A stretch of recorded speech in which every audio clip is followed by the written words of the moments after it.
ان سے کہو کہ لاؤ اپنے وہ گواہ جو اس بات کی شہادت دیں کہ اللہ ہی نے ان چیزوں کو حرام کیا ہے،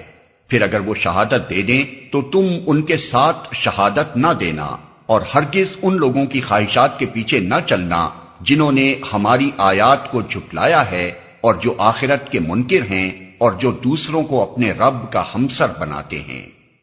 اے محمد ان سے کہو کہ آؤ میں تمہیں سناؤں تمہارے رب نے تم پر کیا پابندیاں عائد کی ہیں، یہ کہ اس کے ساتھ کسی کو شریک نہ کرو، اور والدین کے ساتھ نیک سلوک کرو، اور اپنی اولاد کو مفلسی کے ڈر سے قتل نہ کرو، ہم تمہیں بھی رزق دیتے ہیں اور ان کو بھی دیں گے، اور بے شرمی کی باتوں کے قریب بھی نہ جاؤ، خواہ وہ کھلی ہوں یا چھپی، اور کسی جان کو جسے اللہ نے محترم ٹھہرایا ہے ہلاک نہ کرو مگر حق کے ساتھ۔ یہ باتیں ہیں جن کی ہدایت اس نے تمہیں کی ہے، شاید کہ تم سمجھ بوجھ سے کام لو۔